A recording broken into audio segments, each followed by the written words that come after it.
अस्पृश्यता का अंत देखें, आर्टिकल क्या 17, ठीक।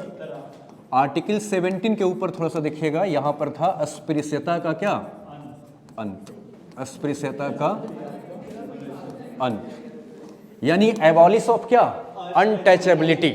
छुआछूत को क्या करना है, एबॉलिश करना है, छुआछूत को इस देश से मिटाना है। इस बात को शुरू करने से पहले मैं आपको बताऊं कि जब संविधान लिखी जा रही थी तो जब डॉक्टर भीमराव अंबेडकर साहब को आर्टिकल 17 के ऊपर बात करने के लिए कहा गया और डॉक्टर भीमराव अंबेडकर ने कहा कि हमारा जो देश है उस देश की बुनियाद जाति है। जैसे हम जब घर बनाते हैं तो नीचे में जो आधार बनाते हैं उसी पर पूरा बिल्डिंग खड़ा होता है। हमारी देश की जो समाज है वो किस आधार पर बनी हुई है, जाति के आधार पर बनी हुई है। जातियों के आधार पर हमारा समाज का निर्माण हुआ है। नहीं, जैसे अगर कोई ब्राह्मण का बच्चा अगर 5 साल का भी हो, बेशक से वो पैंट भी पकड़ना नहीं जानता हो, लेकिन फिर भी उसको 90 साल के बुजुर्ग को क्या करना चाहिए, प्रणाम करना चाहिए। ऐसा समाज हमारा है। इसलिए इन्होंने कहा, डॉक्टर भीमराव अंबेडकर ने, कि हमारी समाज कैसी है बताइए, परंपरागत समाज। परंपरागत समाज कहने का मतलब क्या, जो परंपरा से चलते आ रहा है। और हमारा जो परंपरागत समाज है, जो ट्रेडिशनल सोसाइटी है, वो जातियों में जकड़ा हुआ सोसाइटी है। यहां पर व्यक्ति के योग्यता को नहीं देखा जाता, यहां पर व्यक्ति के जाति को देख करके उसके कर्मों को निर्धारित कर दिया जाता है। ऐसा देश है हमारा। नहीं, व्यक्ति के योग्यता को क्या कर देना, साइड कर देना। और फिर से यह बात मैं रिपीट करूंगा क्योंकि ये अंबेडकर साहब का स्टेटमेंट है, लेकिन यह मेरा व्यक्तिगत दुख है जिसको बोलने में मुझे हिचक नहीं होता। और मैं सिर्फ ये बच्चों का जब चेहरा देखता हूं और जब बच्चे कहते हैं कि सर हमें आईएएस बनना है, तो एक बार मेरा दिमाग जरूर वहां जाता है कि हमारा देश का सिस्टम एक ऐसा है जहां पर अयोग्य व्यक्ति को इस देश का, राज्य का सीएम बना दिया जाता है, किसी को पीएम बना दिया जाता है, और उसके अंदर में 18 घंटा काम करने वाला व्यक्ति एक आईएएस अधिकारी है। नहीं, जैसे मान लो कि आप आईएएस अधिकारी बन जाइए और गलती से आपका ट्रांसफर कहां हो जाए, बिहार में, और बिहार का सीएम मान लो बन जाए कौन, तेज प्रताप यादव, जो कभी कभी कृष्ण का कपड़ा भी पहन के घूमते हैं। उनको संविधान के कौन से आर्टिकल में क्या लिखा है उनको ये नहीं पता, लेकिन वो ऑर्डर करेंगे किसको, 18 घंटा पढ़ने वाले बच्चों को। ऐसे चलेगा हमारा समाज, ऐसे चलेगा देश। ये पढ़ने वाला बच्चा फ्रस्ट्रेशन में आएंगे कि नहीं आएंगे? तो हमारे देश की ये शुरू से समस्या रही है कि जाति के आधार पर नहीं, पहले हम राजा बनाया करते थे, जातियों के आधार पर सम्मान दिया करते थे। आज के डेट में जातियों के आधार पर तुम मुख्यमंत्री बना रहे हो कि नहीं बना रहे हो? और उसके बाद पढ़े लिखे लोगों को उसके अंडर में काम करने के लिए कह रहे हो। फ्रस्ट्रेशन कहां जाएगा? बिल्कुल होगा फ्रस्ट्रेशन, समझ रहे हैं? तो अब देखिए हमारा समाज कैसा समाज, परंपरागत समाज। परंपरागत समाज मतलब जातियों से जकड़ा हुआ समाज, जातियों के आधार पर बना हुआ समाज। अंबेडकर साहब ने क्या कहा कि ऐसे समाज को हमें क्या करना है, तोड़ना है।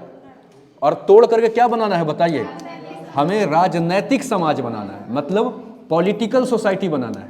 और राजनीतिक समाज कब बनेगा? जब जातिगत ढांचा को क्या किया जाए, तोड़ा जाए। जब जातिगत ढांचा को तोड़ा जाए। और जातिगत ढांचा कब टूटेगा? जब इस देश से छुआछूत मिटेगा।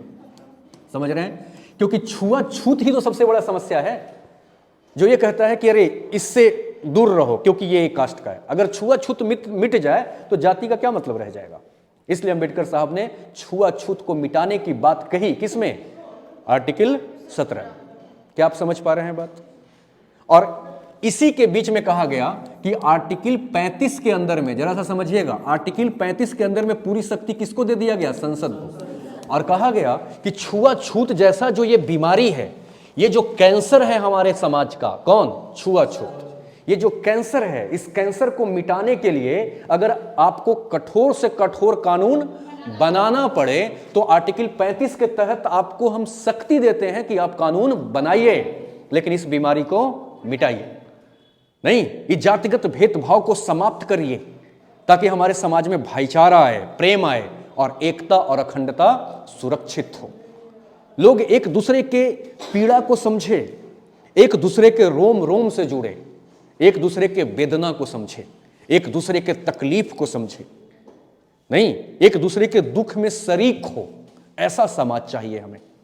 और ऐसा समाज तभी बनेगा जब छुआछूत मिटेगा। और ये कहने से नहीं मिटेगा, इसके लिए कठोर से कठोर कानून बनाना ही पड़ेगा। इसको जघन्य अपराध घोषित करना पड़ेगा। किसको? छुआछूत। ये अपराध नहीं, जघन्य अपराध, मतलब बहुत बड़ा अपराध इसको घोषित किया जाए, तभी ये मिटेगा। और ऐसे मानने वाले लोगों के लिए कुछ सजा का प्रावधान किया जाए, और ऐसा करने के लिए हम आपको राइट दे रहे हैं आर्टिकल 35 में।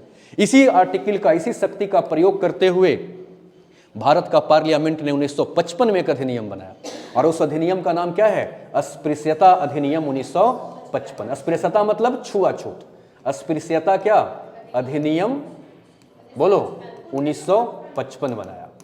ठीक है, इसका नाम आगे 1976 में क्या कर दिया गया? चेंज कर दिया, और इसका नेम चेंज करके रख दिया गया सिविल अधिकार संरक्षण अधिनियम। इसका नाम हो गया सिविल अधिकार, हाँ, इसका नाम हो गया सिविल अधिकार संरक्षण अधिनियम 1955।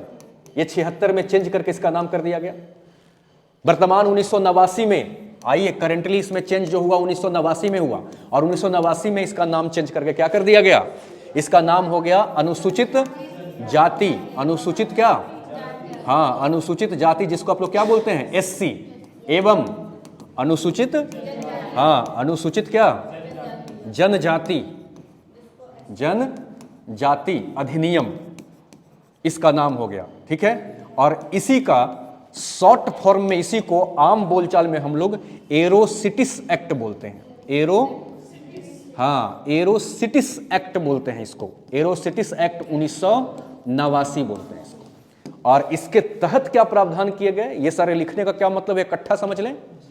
इसका मतलब है कि अगर कोई भी व्यक्ति ऐसा भाषा करता हो, कोई भी व्यक्ति ऐसा भाषण देता हो जिससे छुआछूत को क्या हो? प्रमोशन हो, बढ़ावा मिले, तो उस व्यक्ति को कम से कम 3 माह और ज्यादा से ज्यादा 5 साल का इसको क्या किया जाए? सजा दिया जाए।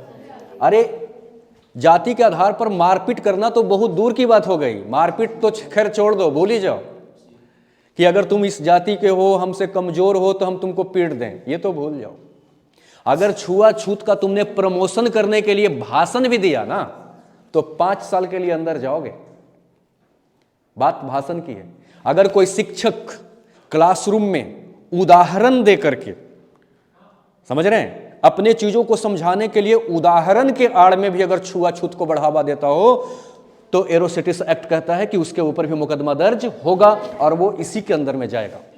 अगर कोई प्रवचन करता व्यक्ति भी अगर धर्म ग्रंथों के आड़ में अगर जाति के आधार को बढ़ावा देने के लिए और छुआछूत को बढ़ावा देने के लिए अगर प्रवचन करता हो, तो वो भी क्या होगा? एरोसिटिस एक्ट का उल्लंघन माना जाएगा। छुआछूत को क्या किया जाएगा? समझ रहे हैं? बढ़ावा देने के जुर्म में उनको भी उठाया जाएगा।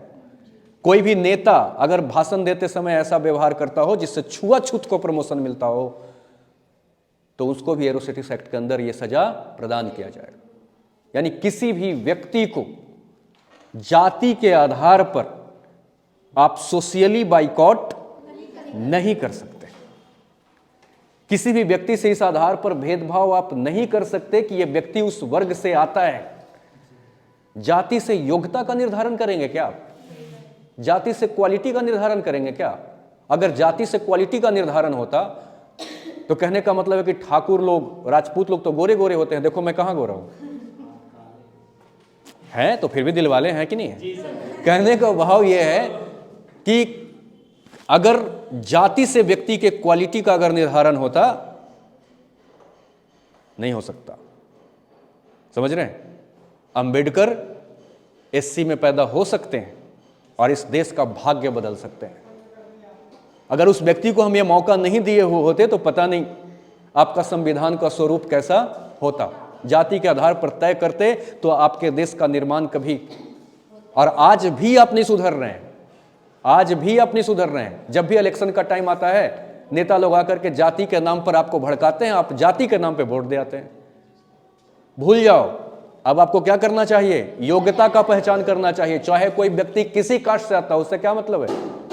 अगर कोई व्यक्ति किसी भी वर्ग से आता हो, अगर वो व्यक्ति ज्यादा योग्य है तो ऊंची कास्ट के व्यक्ति को वोट देने की कोई जरूरत नहीं है। जो जैसे है वो है।